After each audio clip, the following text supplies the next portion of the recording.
উদ্দেশ্য পূরণ হয়ে যায়। তাহলে আসুন আর আমার সাথে ভালোবেসে বলুন, রাধা রাধা।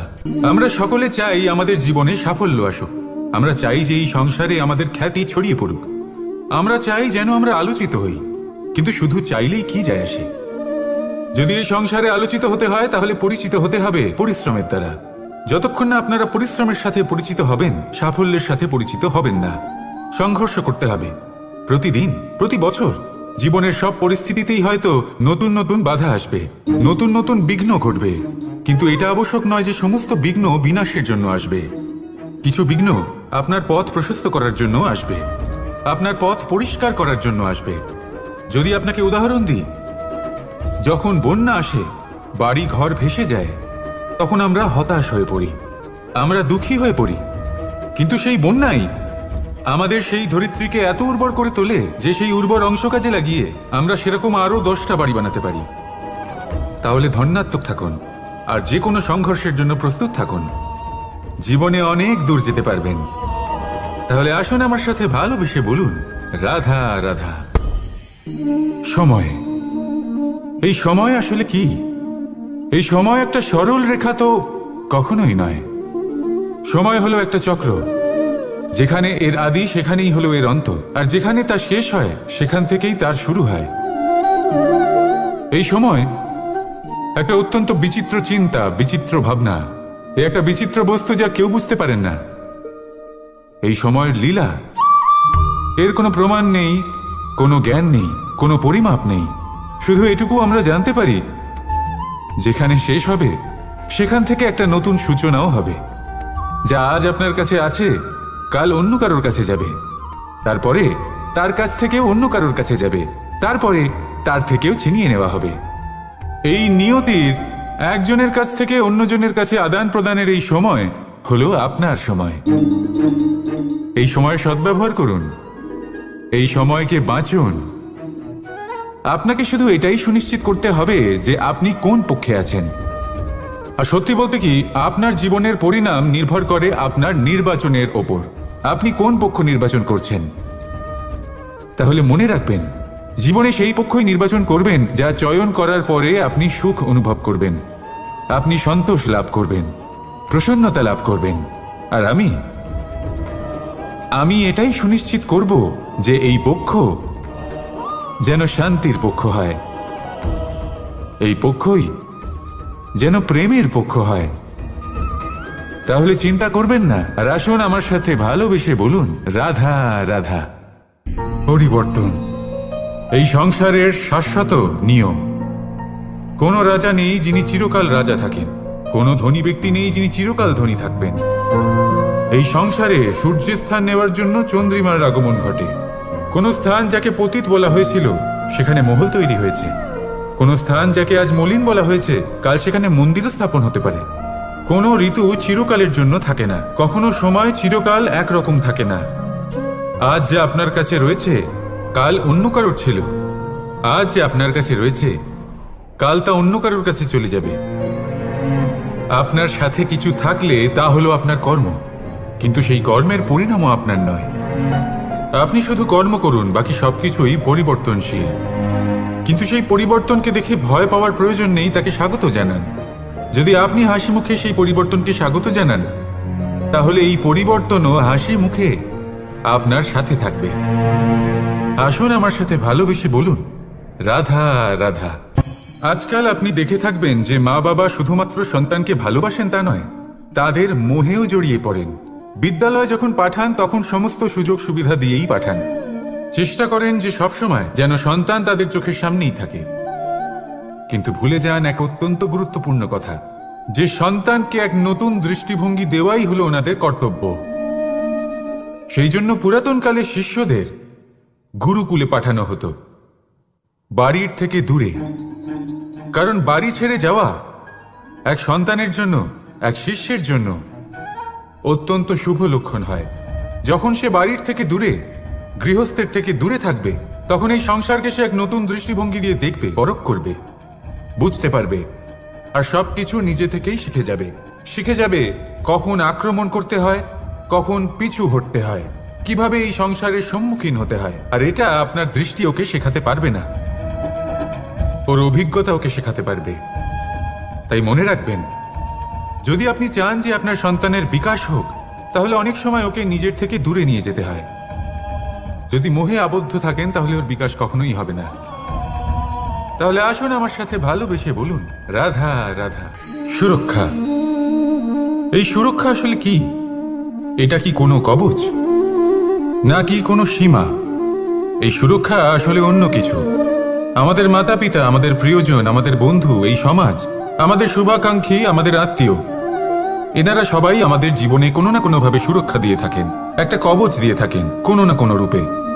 কিন্তু দেখতে গেলে আমাদের পরাক্রমের পথে, আমাদের বীরত্বের পথে, আমাদের সাহসের পথে এই সুরক্ষাই সব থেকে বড় বাধা হয়ে দাঁড়ায়।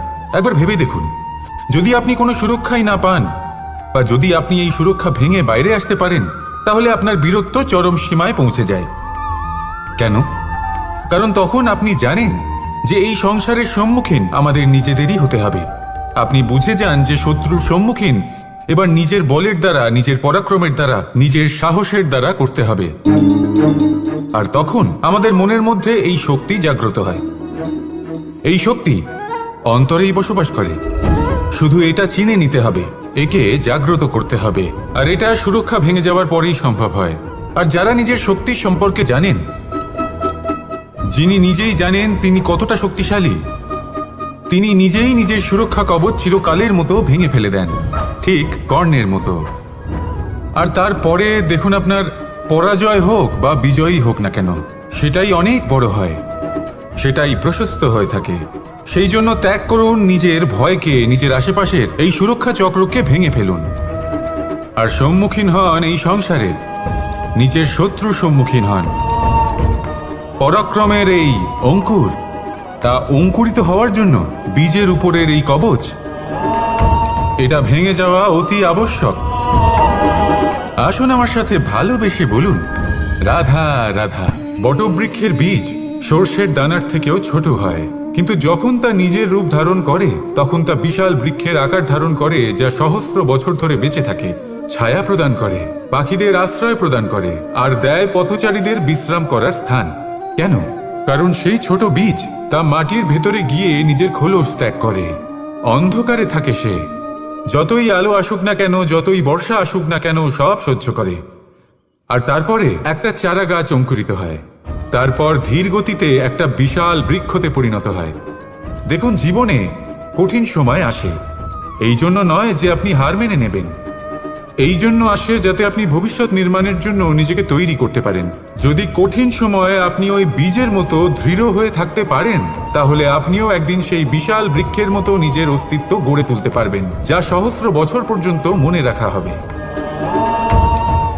আসুন আমার সাথে ভালোবেসে বলুন, রাধা রাধা। সদিচ্ছা, দেখতে গেলে 3 অক্ষরে তৈরি এই শব্দ, কিন্তু সমস্ত ত্রিলোক তার উপরেই আধারিত। আপনি এই সংসারে এসেছেন, তখন অবশ্যই শ্বাস নেবেন, কিন্তু তার বদলে আপনাকে কিছু তো দিতেই হবে। আপনার উপর নির্ভর করছে আপনি কি দেবেন, কি দেবেন এই সংসারকে, এই সমাজকে, নিজের পরিবারকে, আর তার বদলে কি নেবেন, যশ নাকি অপযশ? দেখুন, এক ছিল রাবণ, যে কিনা সমুদ্র পার করলো সীতাকে অপহরণ করার জন্য, আর এক ছিলেন রামচন্দ্র, যিনি সমুদ্র পার করেছিলেন, সেতু বানিয়ে গিয়েছিলেন সীতাকে ফিরিয়ে নিয়ে আসার জন্য। দুজনেই সমুদ্র পার করেছিলেন, শুধু পার্থক্য ছিল সদিচ্ছাকে বোঝার, লক্ষ্যের। অনেক মানুষের যাত্রা একরকম হতেই পারে, কিন্তু আনন্দ তখনই লাভ করবেন যখন লক্ষ্য শুভ হবে, মহান হবে। এই লক্ষ্য দিয়ে এই সংসারের কল্যাণ হবে এবং মানুষের সম্মান হবে। যদি আপনার সংকল্প উচিত হয়, তাহলে আপনার লক্ষ্য উচিতই হবে, নয়তো শুধুমাত্র বিনাশ হবে। আর উচিত এটাই হবে যে বিনাশের হাত থেকে যেন নিজেকে বাঁচানো যায়, কি বলেন? তাই জীবনে যে লক্ষ্য স্থির করছেন, মনে রাখবেন তা যেন শুভ লক্ষ্য হয়। যদি এরকম হয়, তাহলে আপনার যাত্রা, আপনার জীবন দুটোই শুভময় হবে। আসুন আর আমার সাথে ভালোবেসে বলুন, রাধা রাধা। দৃষ্টি আর দৃষ্টিভঙ্গি, এই সমগ্র লীলা হলো এই দুইয়ের। বিচিত্র হতে পারে, কিন্তু এটাই সত্যি। এবার আপনাকে একটা উদাহরণ দিয়ে বোঝাই। অনেক সময় আপনি কোনো ব্যক্তিকে এটা বলতে শুনবেন যে আমি আমার নিজের উপরে গর্ব করি, আমি নিজেকে নিয়ে গর্ব করি, আমি খুব ভালোভাবে আমার মা বাবার সেবা করি, ওনাদের আমি সবসময় সুখী রাখি, ওনাদের আমি একটা বাড়ি দিয়েছি, সকল সুখ সুবিধা দিয়েছি, ওনাদের জীবনে প্রত্যেক জিনিস দিয়েছি আর দেব যা তাদের প্রয়োজন। এবার আমাকে বলুন যে আপনি কে হন? আপনি হলেন সেই বীজ যা আপনার মাতা পিতা রোপণ করেছেন। আপনার মা বাবাই আপনাকে এই সংসারে জন্ম দিয়েছেন। এবার এইসব কথার কি তাৎপর্য? এই হলো সেই ব্যক্তির দৃষ্টিভঙ্গি। এবার দেখা যাক এই প্রকৃতি আমাদের কি শেখায়। কখনো কোনো গাছকে দেখবেন, যখন সেই গাছে ফল আসে, সে মালিকে এটা বলে না যে দেখো আমি তোমাকে ফল খেতে দিচ্ছি। সেই বৃক্ষ এটা বলে না যে দেখো আমি তোমায় আহার করতে দিচ্ছি, কারণ ও জানে যে এটা হলো সেই মালির পরিশ্রম, এটা হলো তারই কর্মের ফল আর এটা তারই পাওয়া উচিত। সে বলে যে তোমার জিনিস তোমাকেই অর্পণ করলাম, এ আমার জিনিস নয়। ও জানে সেই মালির গুরুত্ব আসলে কি, এটা হলো তার দৃষ্টিভঙ্গি। সেই জন্য আপনি জীবনে কোন ব্যক্তির মধ্যে, কোন পশু পাখির মধ্যে, কোন প্রাণীর মধ্যে, কোন পরিস্থিতিতে, কোন আবেগের মুহূর্তে কি দেখতে পাচ্ছেন, সেটা আপনার দৃষ্টিভঙ্গির উপরে নির্ভর করছে। তাই নিজের মনে ধনাত্মক ভাব জাগ্রত করুন, শুভ চিন্তা নিয়ে আসুন। এই ভাবনাই সত্য হয়ে সামনে আসবে। এই দৃষ্টিভঙ্গি এমন হয়ে যাবে যে আপনার জীবনে সবকিছুই শুভ হবে। তাহলে আসুন আর আমার সাথে ভালোবেসে বলুন, রাধা রাধা। প্রতিশোধ অথবা কাউকে দুঃখ দেওয়ার ভাবনা, যদি এটা আপনার মনে থাকে তাহলে আপনি নিজের মনেই যন্ত্রণার একটা বিশাল বৃক্ষ রোপণ করছেন, এটা মনে রাখবেন। কারণ কাউকে দুঃখ দেবার এই ভাবনা, এটা হলো সেই বীজ যা আপনার মনেই পতিত হবে, আপনার মনেই অঙ্কুরিত হবে, আর আপনার মনেই একটা বিশাল বৃক্ষরূপে বেড়ে উঠবে। জীবন আপনার, কর্ম আপনার, কাউকে দুঃখ দেবার ভাবনা আপনার ছিল, এই বৃক্ষ হলো আপনার, তাই এর ফলও আপনিই পাবেন, যা গ্রহণও আপনাকেই করতে হবে। মনে রাখবেন, যে মানুষ এটা ভাবে যে আমি ওকে দুঃখ দেব, ওকে কষ্ট দিতে চাই আমি, সেই মানুষই দুঃখ আর কষ্ট পেয়ে থাকে। যদি সেই জায়গায় আপনি এটা ভাবেন যে আমি কাউকে সুখী করে তুলতে চাই, কাউকে সুখ প্রদান করতে চাই, তাহলে তারও বীজ আপনার মনেই রোপণ হবে, বৃক্ষে পরিণত হবে, যার ফলও আপনিই পাবেন। এখানে বিষয়টা হলো শুধু মানসিকতার চিন্তা, যা সত্য হয়ে আপনার সামনে আসে। তাহলে এই মানসিকতা শুভ করুন, সবার জন্য মঙ্গল কামনা করুন। অন্যের মনে আপনার জন্য ভালো চিন্তা থাকুক বা না থাকুক, আপনি সবার জন্য শুভ চিন্তা করে কর্ম করতে থাকুন, তাহলে আপনার সাথেও ভালোই হবে। তাহলে আসুন আর আমার সাথে ভালোবেসে বলুন, রাধা রাধা। সঞ্চয়। মানুষের যখন থেকে বোধ বুদ্ধি হয়, সঞ্চয় করতে আরম্ভ করে দেন। সঞ্চয় করতে থাকেন ভোজনের, সঞ্চয় অর্থের, সঞ্চয় শক্তির। নিজের জন্য করেন, নিজের পরিবারের জন্য করেন, নিজের স্ত্রীর জন্য করেন, সন্তানের জন্য করেন, সন্তানের সন্তানের জন্যও সঞ্চয় করেন। সঞ্চয় করার জন্য ওনার কাছে অনেক কারণ রয়েছে, কারণ উনি এটা ভাবেন যে এই সঞ্চিত শক্তির জন্য কেউ ওনার কোনো ক্ষতি করতে পারবে না। মানুষ ভুলে যান একটা গুরুত্বপূর্ণ কথা, এই সত্য, উনি এই সংসারে খালি হাতেই এসেছিলেন, আর এখান থেকে ওনাকে খালি হাতেই যেতে হবে। যা এখানকার তা এখানেই থেকে যাবে। আর যদি কিছু ওনার সাথে যায় তা হলো ওনার কর্ম, আর কিচ্ছু নয়। তাই যদি কিছু অর্জন করতে চান তাহলে শুভ কর্ম অর্জন করুন, আত্মশক্তি অর্জন করুন, কারণ পরলোকে এটাই হবে আপনার সম্পত্তি। তাহলে কি এটা আপনি অর্জন করতে চান না? আসুন আর আমার সাথে ভালোবেসে বলুন, রাধা রাধা। যখন আমরা হাঁটতে থাকি আর আমাদের পায়ে কাঁটা বিঁধে যায়, তখন মুখ দিয়ে আহ বেরিয়ে আসে, কান্না চলে আসে, আর অনেক সময় অভিশাপও বেরিয়ে আসে। কিন্তু আমরা কি কখনো এটা এইভাবে দেখেছি, এইভাবে ভেবেছি যে আমরা যে পথে চলেছি সেই পথে কাঁটা বিঁধেছে, নাকি আমরা সেই পথ নির্বাচন করেছি যাতে শুধুই কাঁটা রয়েছে? নাকি আমরা এভাবে ভেবে দেখেছি যে এই কাঁটা আমাদের কষ্ট দিতে এসেছে, নাকি এটা আমরাই বিছিয়ে রেখেছিলাম? সাবধান থাকা উচিত ছিল, কারণ কাঁটা বিঁধলে যন্ত্রণা হবে, চিৎকার করে ফেলতে পারি, মুখ থেকে অভিশাপও বেরিয়ে আসতে পারে। কিন্তু এই অভিশাপ শুধুমাত্র আমাদের তরফ থেকে অভিশাপ হয়, সামনের ব্যক্তিটির উপরও নির্ভর করে।